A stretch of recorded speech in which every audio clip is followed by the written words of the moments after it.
নির্বাচনের উত্তাপ ছড়িয়ে পড়েছিল সারা দেশে। ত্রয়োদশ জাতীয় সংসদ নির্বাচনে হেভিওয়েট প্রার্থীদের লড়াই ছিল আলাদা আকর্ষণ। কোথাও ছিল একতরফা জয়, কোথায় আবার শ্বাসরুদ্ধকর প্রতিদ্বন্দ্বিতা। চলুন এক নজরে দেখে নেওয়া যাক গুরুত্বপূর্ণ আসনগুলোর ফলাফল। ঢাকা 17, বিএনপি চেয়ারম্যান তারেক রহমান মুখোমুখি হন জামায়াত প্রার্থী খালিদুজ্জামানের। তারেক রহমান পান ৭২,৬৯৯ ভোট, প্রতিদ্বন্দ্বী পান ৬৮,৩০০ ভোট।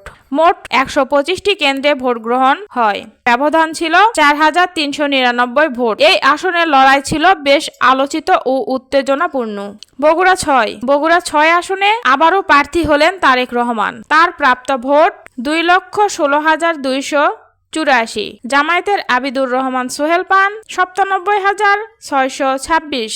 এখানে ব্যবধান ছিল বিশাল, ১,২৮,৬৫৮ ভোট। এটি ছিল একতরফা জয়ের চিত্র। বিএনপির মহাসচিব মির্জা ফখরুল ইসলাম আলমগীর ঠাকুরগাঁও ১ আসনে লড়েন। তিনি পান ২,৩৬,৩০৮ ভোট। প্রতিদ্বন্দ্বী দেলোয়ার হোসেন পান ১,৩৮,৯৩৬ ভোট।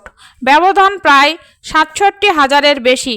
শক্ত অবস্থান নিশ্চিত করেন তিনি। ঢাকা ৮ আসনে মির্জা আব্বাস ৫৯,৩৬৬ ভোট পান। নাসিরউদ্দিন পাটোয়ারি পান ৫৪,১২৭ ভোট। ব্যবধান ছিল ৫,২৩৯ ভোট। ঢাকা ১৩, ববি হাজ্জাদ ৯০,৬০১ ভোট। মামুনুল হক ৮৬,৮০৯ ভোট। ভোটের ব্যবধান ৩,৭১২ vote. Dhaka ১১, Nahid Islam ৭৭,৬৮৪। Doctor M A Qayyum ৭৭,২০৩ vote. এখানে ভোটের ব্যবধান খুবই অল্প। ভোটের ব্যবধান ৪৮১। এই ভোট কেন্দ্রে লড়াই হয় হাড্ডাহাড্ডি। কুমিল্লা ৪, এই আসনটি ছিল আলোচিত আসন। এখানে হাসনাত আব্দুল্লাহ পায় ১,৬০,৫২৭ ভোট এবং জসিম উদ্দিন ট্রাক মার্কায় যিনি পান ৪৯,৬৪৪ ভোট। ভোটের ব্যবধান ১,১০,৮৮৩।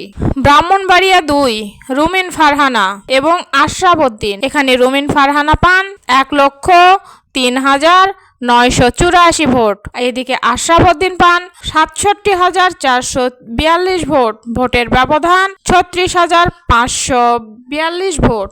কক্সবাজার ১, সালাউদ্দিন আহমেদ বিএনপি থেকে ২,২০,৫৬৬ ভোট।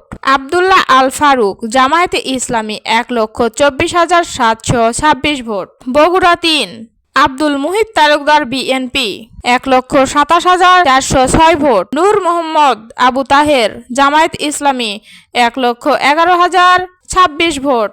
এই ছিল আজকের মতো হেভিওয়েট প্রার্থীদের ভোটের ব্যবধান। ভিডিওটি ভালো লাগলে অবশ্যই লাইক দিবেন, কমেন্ট করবেন এবং সাবস্ক্রাইব করতে ভুলবেন না।